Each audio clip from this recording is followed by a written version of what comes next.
Обясни какво ще правиш. Ще се пързълна. Дай се децата. Закривате ми гледката, момчета. Ето Шейла, виж с нейния калибър, хора.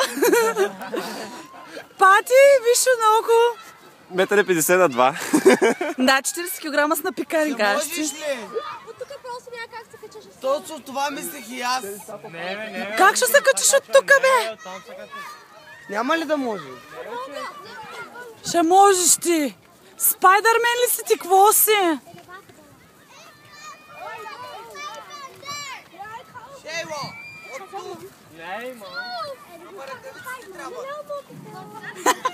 Хело, мопита!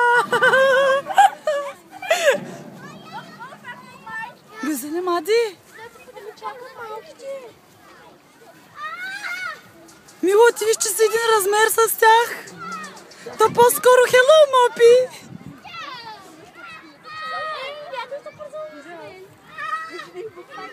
Не дей, мопито, ще щупим люлката.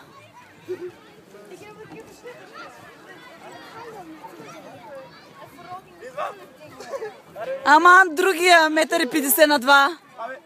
Последно преди 5 години бях се качил с теб. Ще полудея! Мама, искам един голям пишка.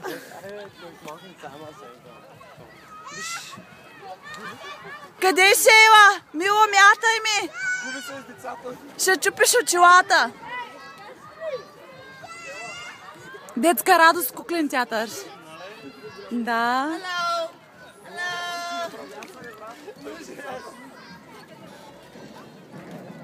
Оплашихте децата, бе, маймуни.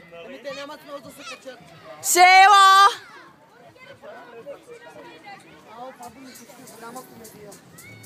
Иха! Смелото ми па... Мило, даваш лош пример на децата и те ще искат да правят те. Аман, бизнесмена и той по телефона.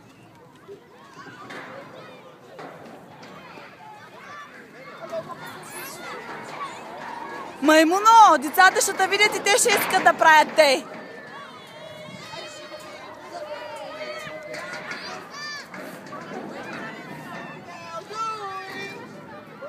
Оле-ле, Асен първи влиза.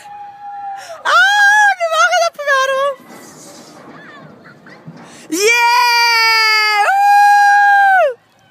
Следващия, моля. Много голяма. Последния се качих първи и слязох. Вярваш ли? Уникален се пиле. Викам за децата, викам не, викам първа аз.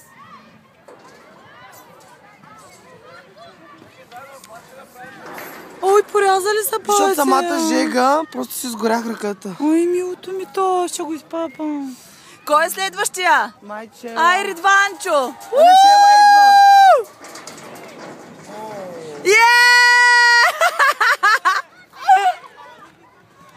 Изгоря му задника. Я, знаеш как се играеш? Мопи! Оле, ще поудея. Парти! Едно интервю и как се чувствате сега? Как се чувствате след голямото Като в спускане? детска градина. То пък и той пробва и ще видиш така. Децата ли крадат крилцата? Какво ще кажеш за вноса и износа на Магданоса? Просто страхотно невероятно. Не- Най-грозната. И перверзната. Да, нали? Да, защото много шибано. Сапуна, моля, сапуна. Ами, да, трябваше